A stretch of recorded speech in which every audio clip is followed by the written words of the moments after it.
Assalamualaikum warahmatullahi wabarakatuh. Waalaikumsalam warahmatullahi wabarakatuh. Selamat pagi anak-anak.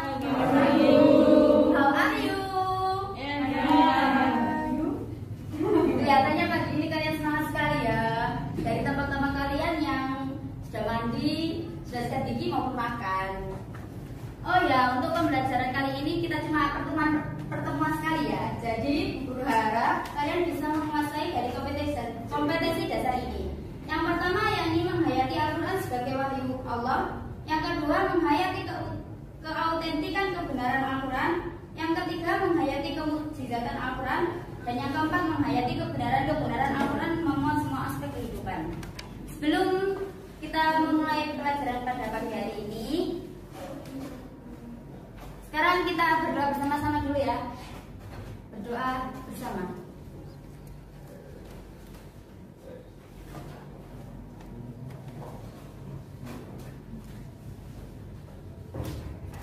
Oke, pagi ini kita akan mempelajari tentang Al-Quran dan Wahyu.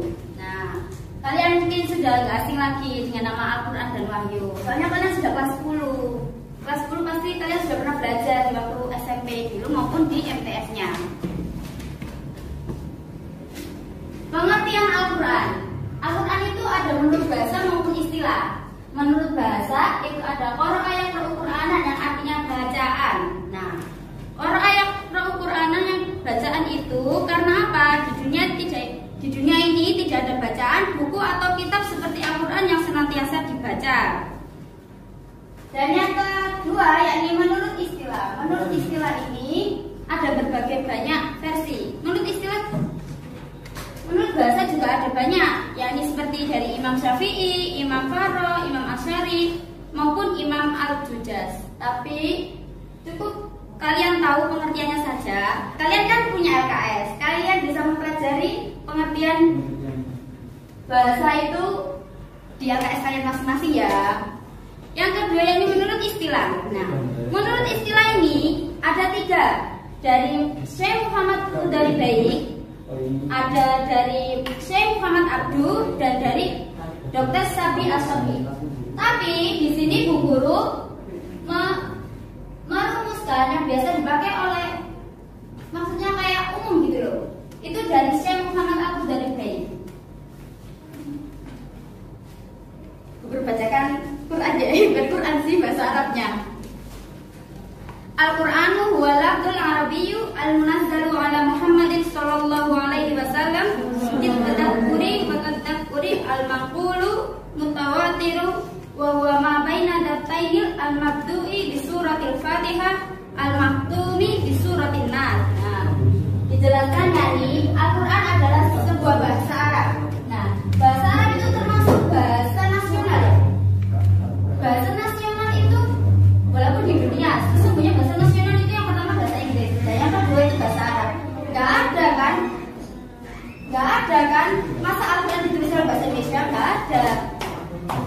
Al-Quran itu ditulis oleh bahasa Arab yang diturunkan kepada Nabi Muhammad.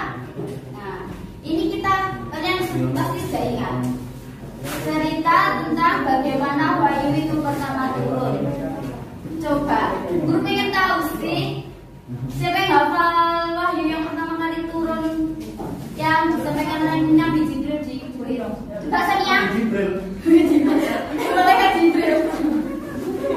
Malaikat Jibril itu bahasanya bacakan. Gak hafal. Ya, ini ya bacanya. Iqra bismi rabbikal ladzi khalaq, khalaqal insana min 'alaq. Iqra wa rabbukal akram alladzi 'allama bil qalam, 'allamal insana ma lam ya'lam. Nah, itu pertama kali ayat Al-Quran diturunkan. Nah, di sana tertera bahwa Iqra, bacalah. Kita itu disuruh untuk membaca. Kalau bahasa Inggrisnya namanya reading. Yang ketiga, yakni disampaikan dengan jalan mutawatir. Mutawatir itu langsung. Tahu kan?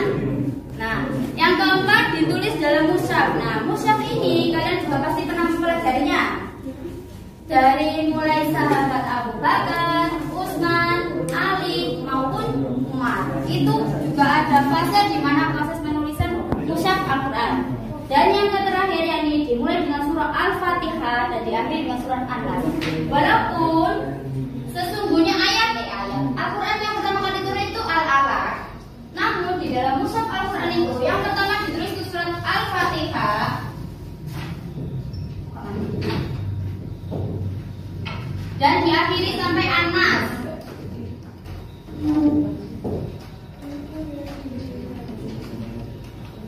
Next selanjutnya.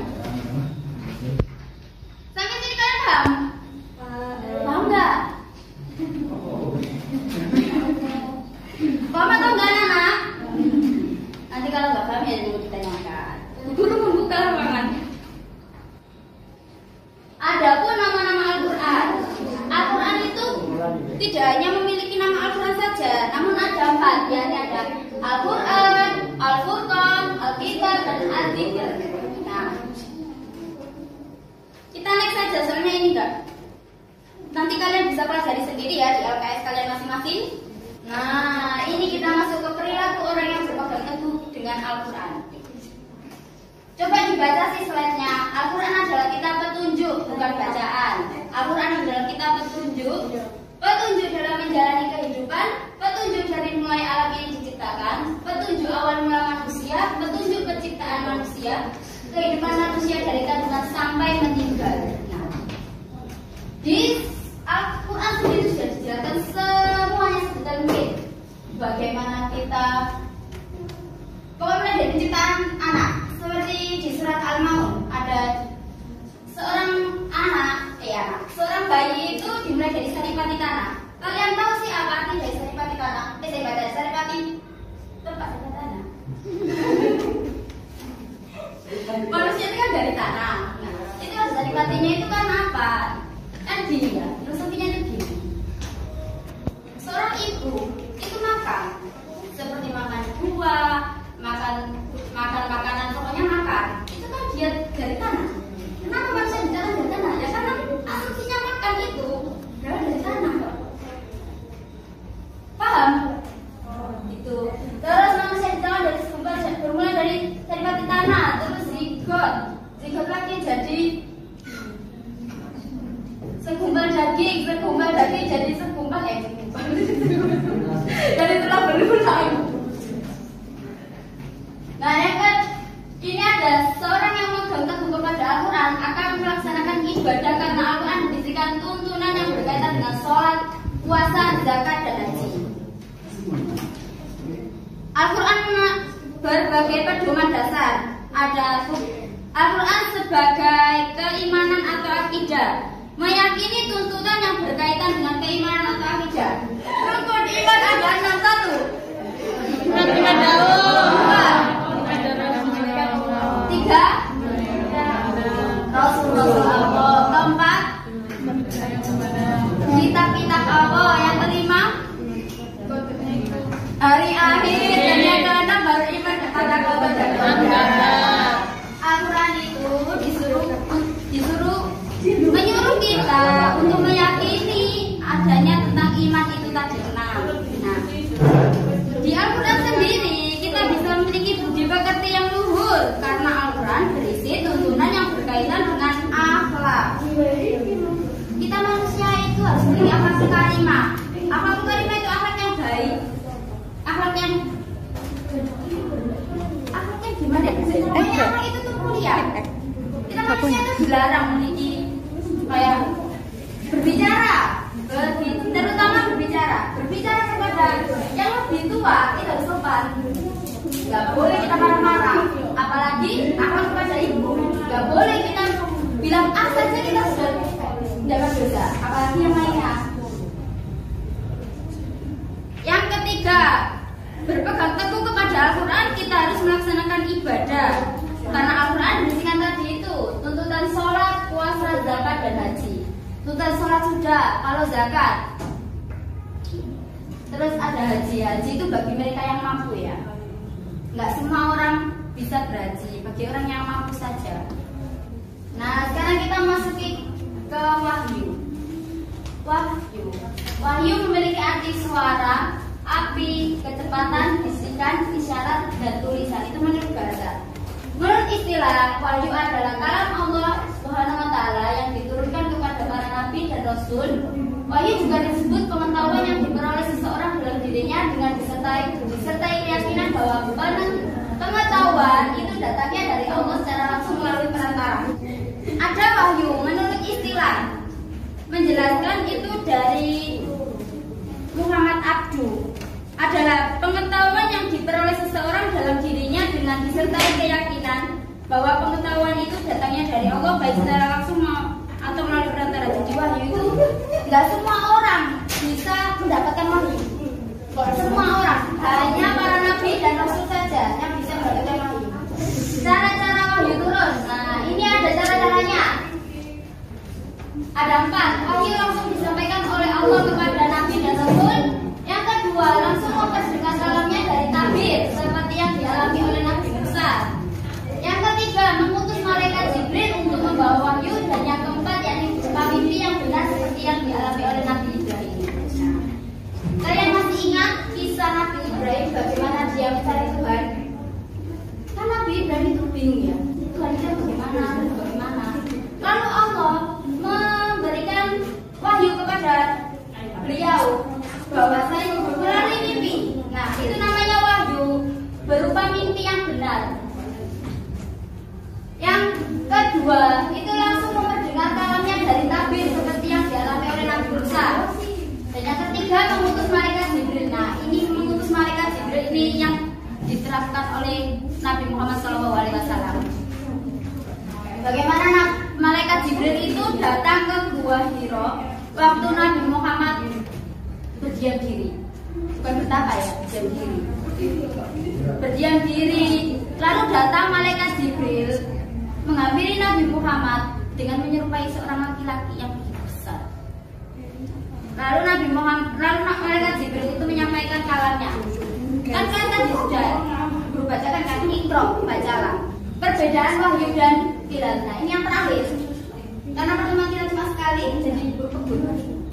Yang pertama, wahyu diterima oleh Nabi dan Rasul. Yang kedua, wahyu merupakan hasbatun nubuwah, artinya khusus diterima manusia pilihan Allah untuk mengemban tugas kenabian atau kerasulan. Nah, yang kalau itu wahyu. Kalau ilham hanya diterima manusia, dapat diterima siapapun selain Nabi dan Rasul. Itu kalau ilham. Jadi kalau wahyu itu hanya orang-orang yang terpilih seperti 25 nabi. Itu adalah manusia yang terpilih, Nabi dan Rasul. Kalau ilham semua manusia karena ilham itu suatu perasaan emosional yang diyakini oleh jiwa, yang oleh karenanya jiwa itu terdorong untuk segera melakukan apa yang dikehendaki oleh ilham itu tanpa disertai kesadaran dan jiwa sendiri. Dari mana ia datang? Keadaannya hampir sama dengan perasaan lapar, dahaga, sedih, senang dan bahagia. Tapi ilham itu kayak seperti hidayah. Sudah paham pelajaran pada pagi hari ini tentang Al-Quran hadis? Paham atau tidak? Insyaallah. Oh iya, sepertinya kalian itu sudah mulai lemas ya. Tadi semangat, karena sudah lemas. Jadi aku punya permainan buat kalian. Biar kalian habis ini mata pelajaran lagi dan bisa semangat lagi. Oke? Oke. Coba stand up. Untuk berdiri, stand up.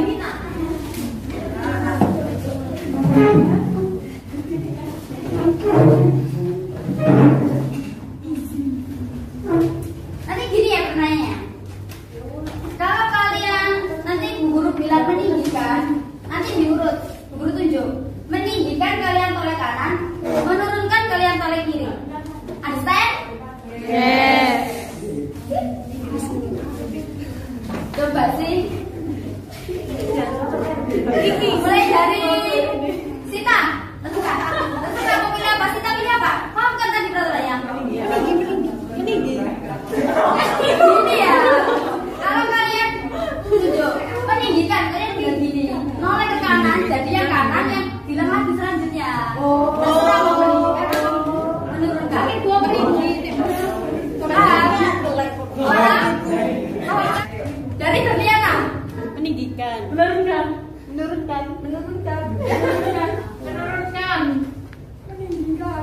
Meninggikan. Menurunkan. Meninggikan.